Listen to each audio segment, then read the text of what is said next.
Her voice tore through the hall like a thunderclap. Candace Owens, leaning forward at the edge of her podium, screamed with such force that even the microphones rattled. The sound ricocheted off the walls, sharp, relentless, meant to dominate, meant to humiliate. For a brief second, the stage lights seemed harsher, the silence in the audience more suffocating. And then gasps.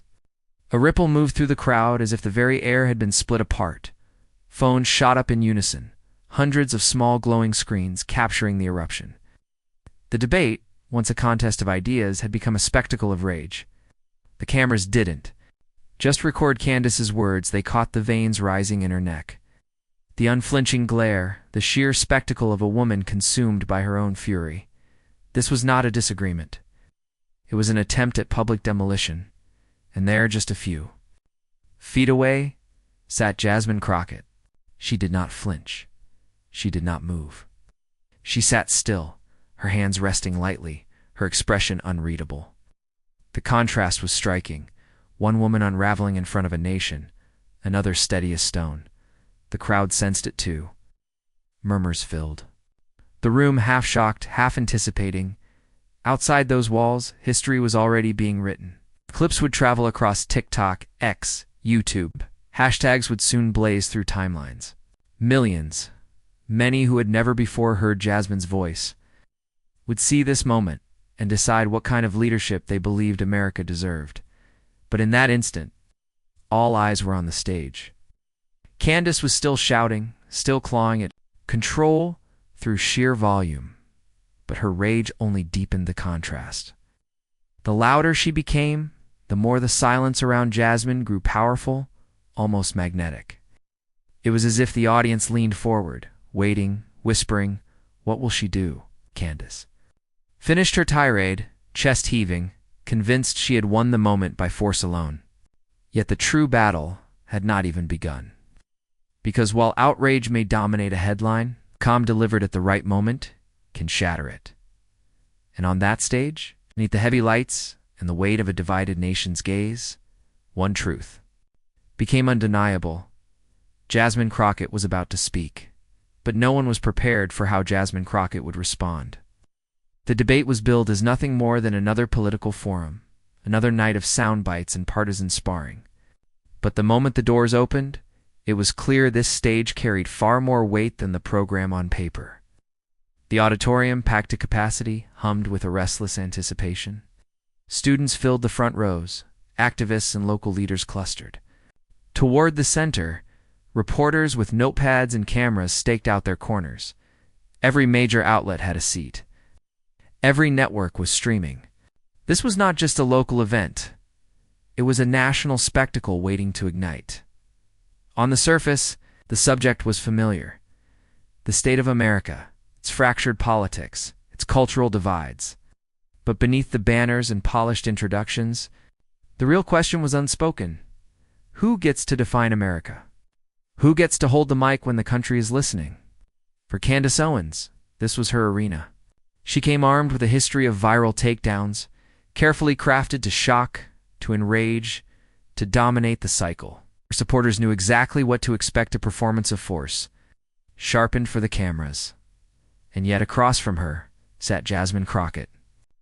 To many in the audience, Jasmine was still an emerging figure, not yet a household name, not yet the celebrity debater.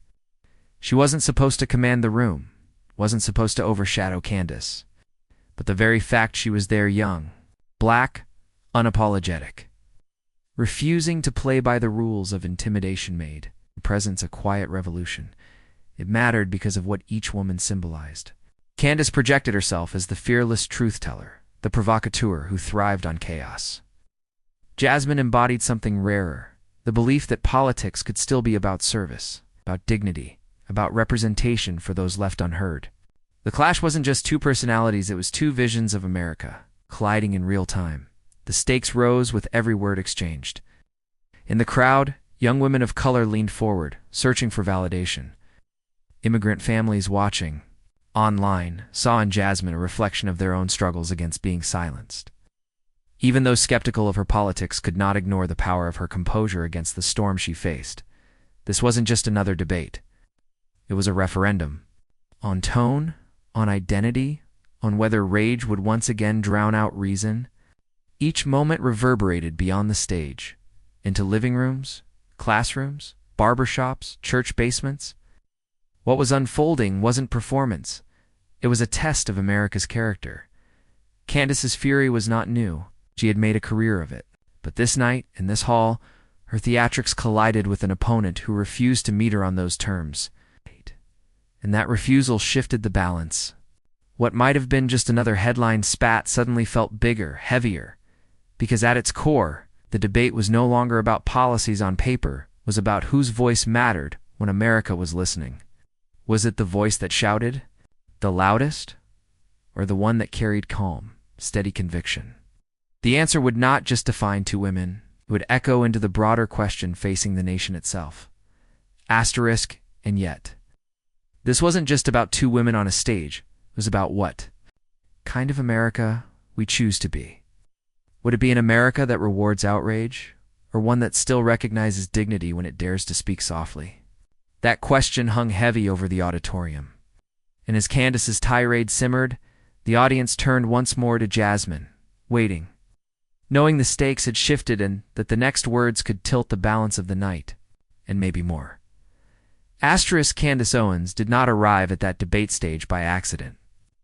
She was no newcomer caught off guard by the cameras or the spotlight. Her path to prominence had been paved through controversy, confrontation, and the unrelenting pursuit of attention. From the moment she burst onto the national scene, she styled herself as the disruptor, the woman who would say what others dared not say, who thrived in turning outrage into currency. And time after time, she succeeded, at least in capturing headlines. Her early career was built on provocation. At first, she carved a niche by mocking political correctness, dismissing conversations about systemic injustice, and ridiculing those who spoke of inequality. To her growing audience, she was the one who could puncture the progressive narrative with quick sound bites designed to sting. She branded herself as fearless, as someone unafraid to offend, because offense was the product she sold. Television. Networks discovered her fast. Cable news stages, podcasts, university lecture halls all became arenas for her sharpened barbs. And each time, the performance followed a pattern. Candace would step in, unleash a storm of dismissive rhetoric, and revel in the chaos that followed. Her critics accused her of cynicism, of thriving not on ideas but on noise, and still she doubled down, insisting that she was simply telling hard truths. But the contradictions were glaring. She often preached about the need for dignity in public life, yet her own delivery weaponized indignity. She warned against what she called victim culture, yet positioned herself as the perpetual underdog fighting against imagined silencing. She called for unity but built her platform on division, framing her opponents not as rivals in argument, but as enemies to be ridiculed and destroyed. For her supporters, this was refreshing. For her detractors, it was corrosive, yet no one denied her ability to command attention. Candace understood the modern media environment better than most. She knew volume beat nuance, and spectacle traveled farther than substance. She became a brand, and that brand was confrontation. Asterisk controversy became her companion.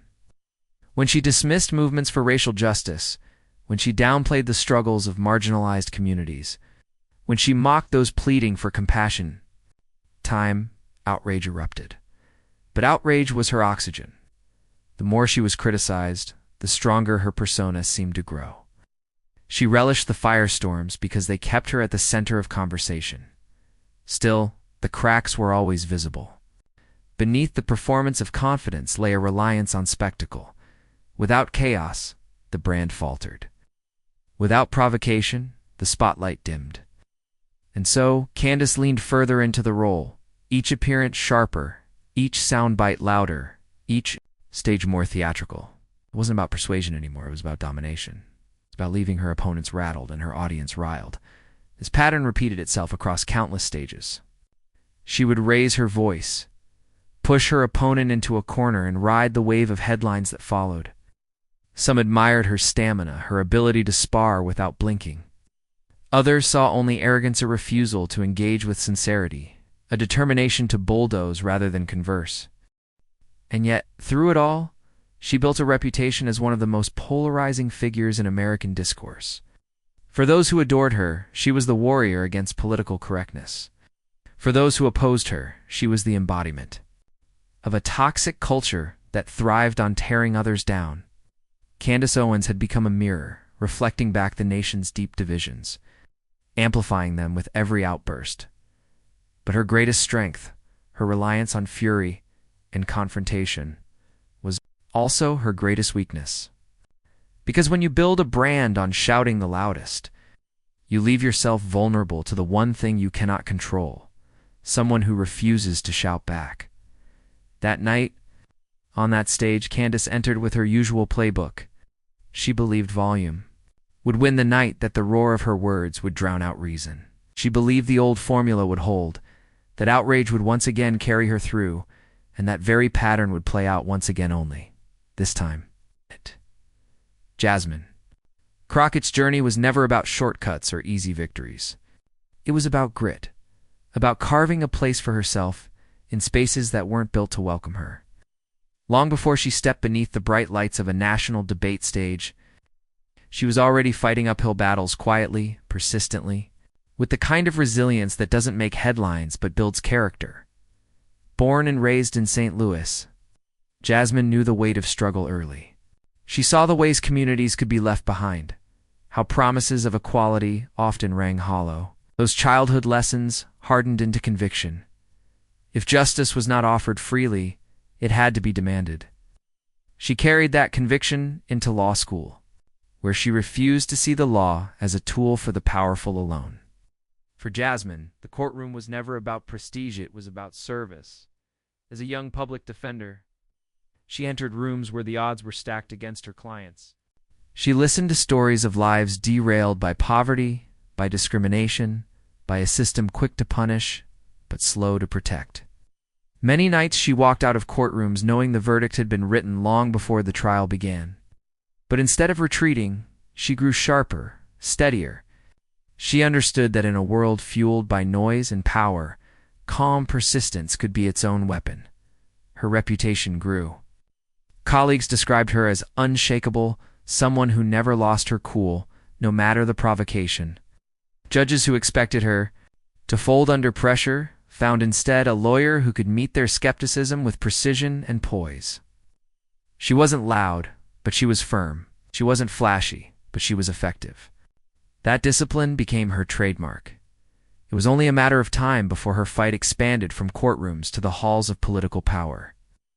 Jasmine ran for office not because she craved the spotlight, but because she understood how decisions, made in polished chambers, shaped the lives of the very people she once defended. She campaigned the way she had practiced law, directly, honestly, without pretense. When she won, it was more than a personal victory.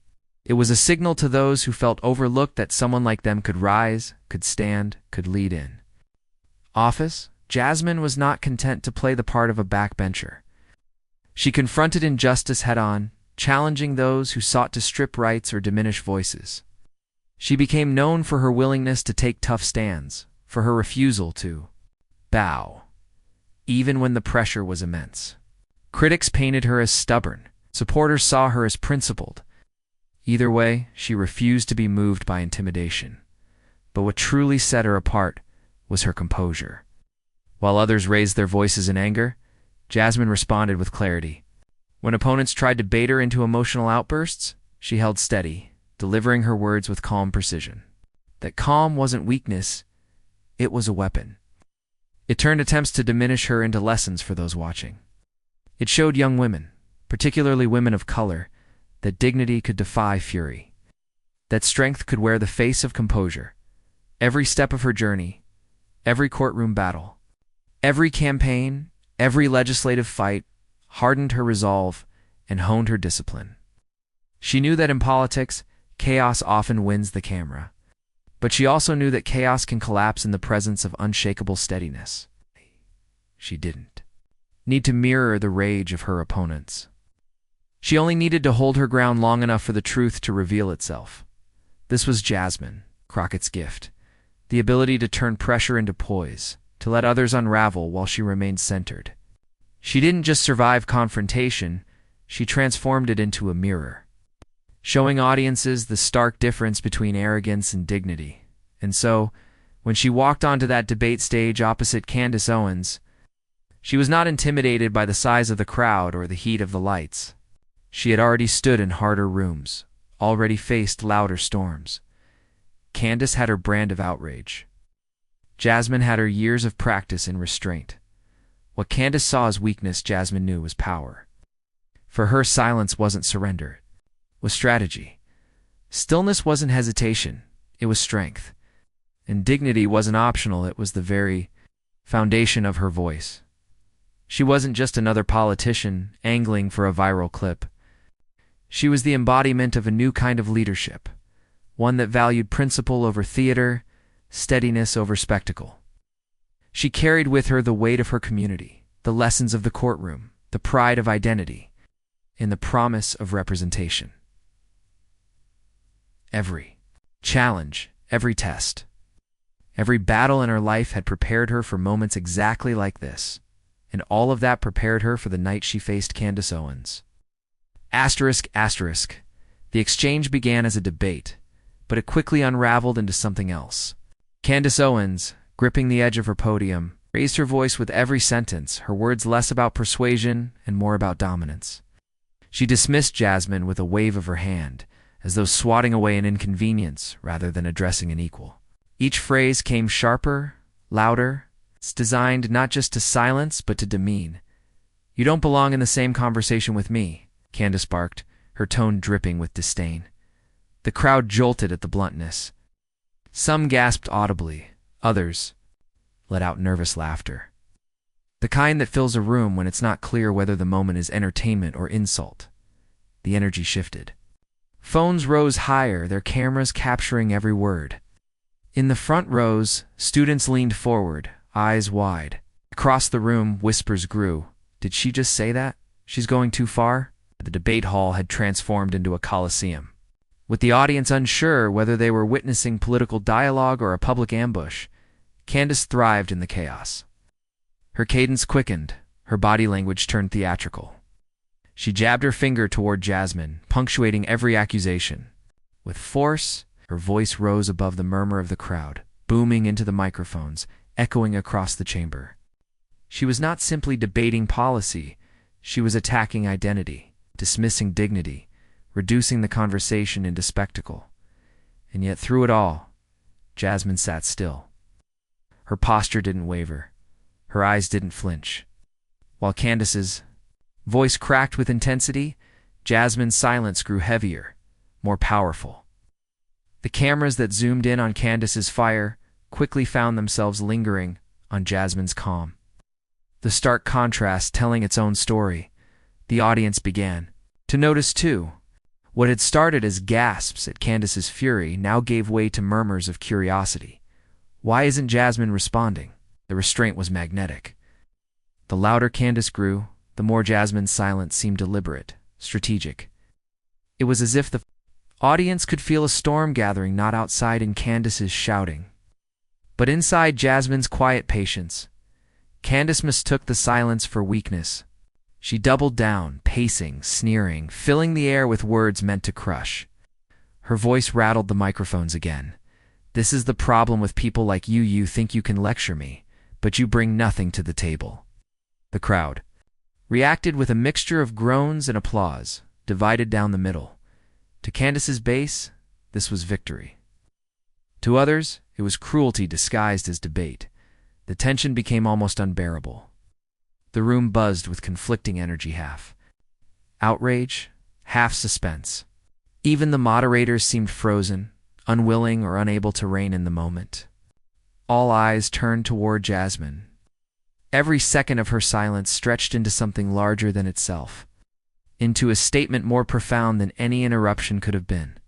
And then, like a cinematic pause before a breaking wave, Candace finally stopped.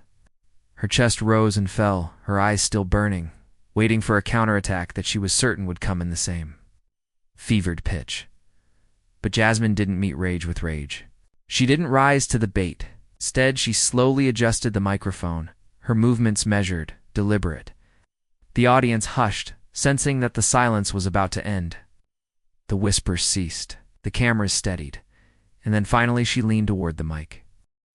The silence before Jasmine spoke was its own kind of thunder. She leaned toward the microphone, adjusted it slightly, and allowed a full second to pass before she opened her mouth. That second felt like an eternity. Candace Owens, still heaving, from her tirade, smirked with the confidence of someone certain she had won. But Jasmine's pause wasn't hesitation, it was control, and the audience felt it. A wave of anticipation rippled through the hall.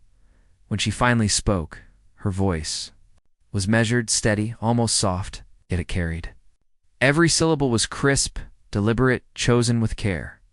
"You know," Jasmine began, "I was taught that the loudest person in the room usually has the least to say."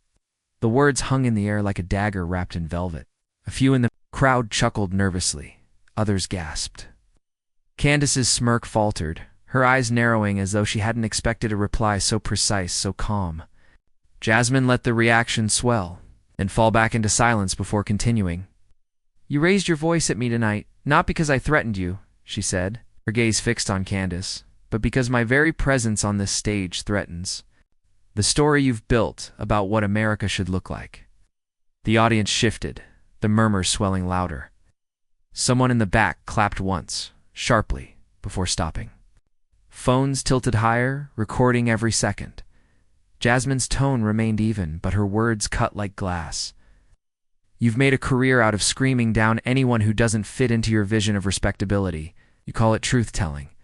But really it's just noise. Noise designed to drown out the very people who've fought hardest to be heard." Candace's jaw tightened. She opened her mouth as if to interject, but Jasmine didn't stop. She held the stage now, her rhythm unshakable. "I've spent my life in courtrooms, standing beside people this country tries to forget. I've looked into the eyes of men and women who never got the privilege of shouting into microphones, who never got the platform to turn cruelty into performance, and I learned something in those rooms, that dignity is not loud, but it is strong. And tonight, I will not let you shout down dignity." The hall erupted. Applause broke out in pockets, then swelled, then thundered across the room. The sound was not uniform. Some clapped fiercely. Others hesitated, but the momentum was undeniable. People rose to their feet, nodding, clapping, cheering. Jasmine stood unmoved, letting the applause wash over her without breaking her composure. Candace's face, once glowing with self-assurance, stiffened. She glanced toward the audience, as if betrayed by the crowd she had believed would rally. To her side, she tapped her finger against the podium, searching for her footing. But the room's energy had shifted. When the applause finally quieted, Jasmine leaned in again. "We can disagree, we can debate, but what I will not accept what America cannot afford to accept is turning debate into a circus of insults. Because this country isn't just watching us argue, it's deciding whether our children grow up believing leadership is about who yells the loudest, or who stands firmest in truth." The crowd responded again, louder this time. Cheers rose. From the middle rows, chants of "Jasmine, Jasmine," echoing faintly from the corners. The moderators, usually detached, exchanged glances that betrayed even they were caught in the gravity of the moment. Candace attempted a smile, a laugh, a shrug, but it rang hollow. She tried to speak, "That's cute," but only to be swallowed by more applause. For the first time, she looked small on a stage she had expected to dominate. Jasmine wasn't finished. She let the noise settle before delivering the final stroke. Her voice lowered, almost intimate, yet amplified by the silence that fell over the hall. "I don't need to scream to make my point. I don't need to tear others down to prove my worth. Because the truth about me, about my community, about the America I believe in doesn't need volume. It needs courage. And tonight, I stand here in courage, not chaos." The room fell quiet. And then, the applause began. Asterisk first, a few scattered claps, then a surge. Within seconds, the hall roared. People stood, clapping above their heads, some stomping their feet. Young women in the front row wiped away tears. Elderly men and women nodded slowly, almost reverently, as if what they had just heard was more than a rebuttal, it was a declaration. Phones shook as they recorded, streams of live reactions spilling onto timelines in real time. Candace's eyes darted left and right, her expression cracking under the weight of the ovation. She pursed her lips, trying to mask the frustration. But the cameras caught everything: the rigid jawline, the forced composure. Her armor of arrogance had slipped, and still, Jasmine did not gloat. She did not smirk. She simply waited, standing tall in her quiet power, until the applause softened enough for her final line. "This is not about me, not even about you. It's about a sob. What kind of America we choose to build, one of chaos or one of dignity. Tonight, I choose dignity. I believe the people in this room do too." The crowd exploded. Cheers rattled the walls. Hashtags were already forming online, clips already spreading, captions already being written. Crockett silences, Owens, dignity wins, calm beats chaos. Candace's voice, so sharp and unyielding minutes earlier, was now swallowed by the sound of Jasmine's moment. Her face told the story, stunned, cornered, undone. And as Jasmine stepped back from the mic, letting the ovation swell around her, the truth was clear. The debate had shifted. It was no longer about who shouted the loudest. It was about who commanded the room without raising their voice. But that was just the beginning, because the world outside the room would soon erupt. By the time the debate ended, the story had already left the auditorium. Within minutes, clips of Jasmine's calm counterattack flooded social media, racing across platforms faster than any network recap could hope to keep up. The viral age doesn't wait for editors, it crowns its heroes in real time. The first wave came on TikTok.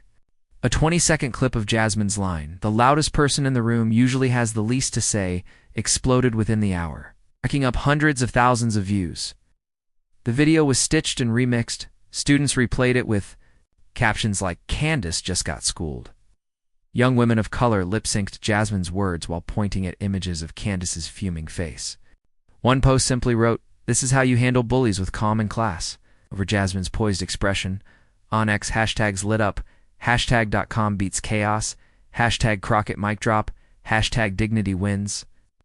By midnight, Jasmine's name was trending in the top 5 nationwide. Journalists scrambled to write takes, influencers piled on with commentary, and ordinary viewers flooded the feed with their own interpretations. One tweet read, "I came here for politics, but I stayed for the masterclass in composure." Jasmine Crockett just rewrote the rules of debate. Another went further. Candace screamed, "Jasmine soared." That's the tweet. The memes were relentless. Side-by-side images of Candace, mid-shout, and Jasmine sitting still became templates for captions about chaos versus calm. Someone overlaid Jasmine's words onto movie stills, comparing her composure to courtroom dramas and iconic cinematic takedowns. By morning, even late-night comedians were weaving the moment into their monologues. But it wasn't just entertainment. Commentators across the spectrum recognized the deeper resonance. Progressive pundits hailed Jasmine as a new kind of political voice, firm but not theatrical, dignified without being timid. Even some centrists who had previously overlooked her began to acknowledge the power of her performance. This wasn't just a debate moment, one columnist wrote. It was cultural theater with real implications. Jasmine Crockett showed that poise can be a weapon in an age addicted to outrage. Asterisk, meanwhile, Candace Owens became the butt of the internet's joke. The woman who had built her brand on controlling the narrative suddenly lost control of it. Clips of her shouting were spliced with cartoon sound effects. Her outbursts turned into punchlines. Commentators mocked the irony. Candace, who so often derided others for being too emotional, had become a caricature of fury, while Jasmine remained unshaken.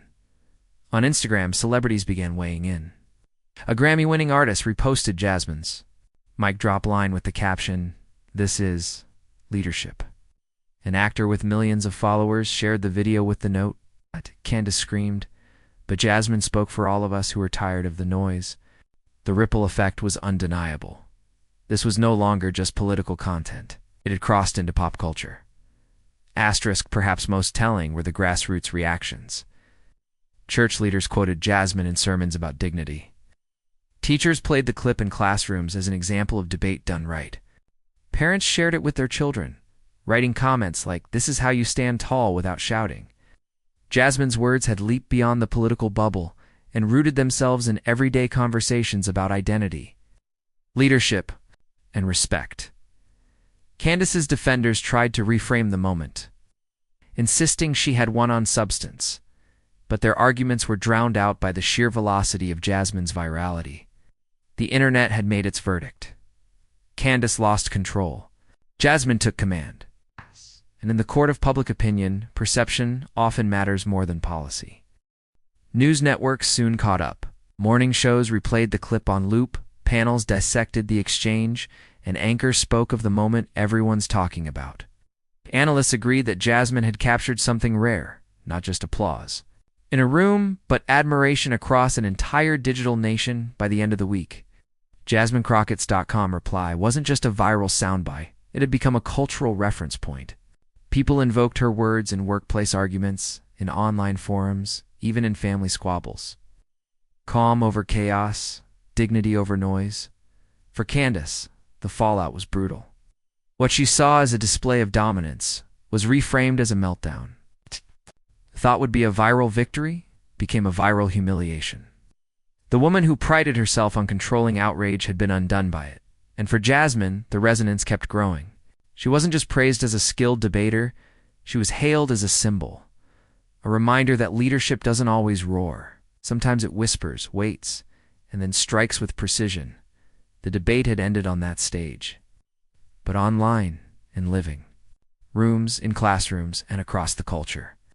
The shockwaves were only beginning to spread. When the noise faded and the clip stopped looping, what remained wasn't just a memory of a heated exchange, it was a lesson.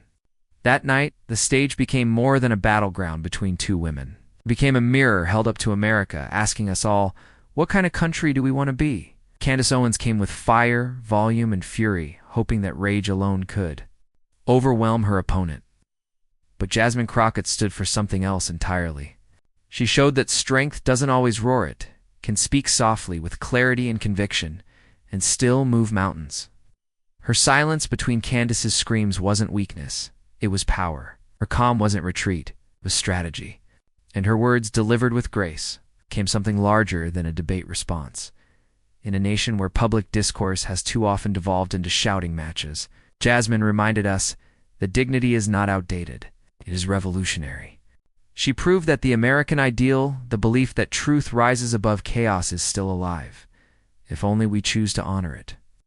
And in that hall, millions watching saw a glimpse of what that future could look like. Leaders who resist the temptation to descend into spectacle, who answer arrogance not with more arrogance, but with poise that exposes its emptiness. This wasn't just about Candace Owens and Jasmine Crockett. It wasn't even just about one debate. It was about us.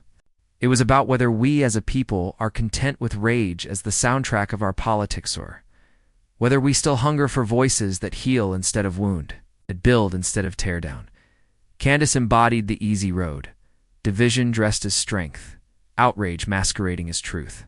Jasmine embodied the harder path, patience, restraint, and the discipline to believe that composure can win in a world addicted to noise. And on that stage, the harder path prevailed. The crowd's reaction told the story best. They didn't leap to their feet for the loudest moment of the night. They rose when calm answered chaos, when dignity exposed arrogance. The applause wasn't just for Jasmine, it was for the possibility of a politics that honors our better selves. Because in the end, Jasmine's reply wasn't just aimed at Candace Owens. It was a reminder to every American watching. The measure of our strength is not how loud we can shout, but how deeply we can stand in truth. The true test of leadership isn't whether you can dominate a room with fury, but whether you can command it with integrity. And that is why her words continue to echo, not because they humiliated a rival, but because they uplifted a nation. In a time when cynicism often feels louder than hope, Jasmine Crockett proved that hope still has a voice. She proved that dignity still wins, Her composure that night will be remembered not as a momentary viral sensation, but as part of a larger story, the story of an America that refuses to let rage define it. An America where voices like Jasmine's rise above the noise and call us to something greater. The debate ended, the lights dimmed, and the stage emptied. But the lesson remained.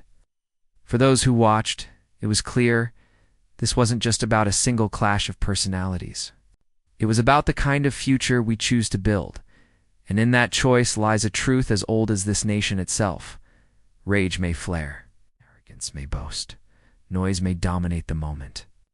But in the end, it is calm, dignity, and truth that endure. Her words weren't just a reply to Candace Owens, they were a reminder to every American watching that dignity still wins. Asterisk, this moment wasn't just a clash on stage, it was a test of character. Candace chose division, theatrics, and fury. Jasmine chose dignity. And in that choice, she reminded us that America's future doesn't have to be defined by the loudest voice, but by the clearest one. We live in a time where chaos is easy, where outrage trends, and where division feels endless. But Jasmine's response showed something different. That calm can cut through chaos. That respect can outlast rage, and that truth, when spoken with clarity, has the power to silence arrogance. And now, the choice is ours. Do we cheer for the scream, or do we stand for the strength of composure? Do we settle for division, or do we rise for dignity? If you believe in calm over chaos, in respect over rage, in leaders who reflect the best of who we are, then this is your movement too? Subscribe to this channel, share this story, spread it to every corner of the country. Because the more we elevate voices like Jasmine's, the more we remind America that dignity is not weakness, it is power together. We can prove that what happened on that stage wasn't just a moment, but a message that dignity still wins, and that when we choose unity over division, we choose the kind of America worth fighting for. The scream is forgotten, the calm remains.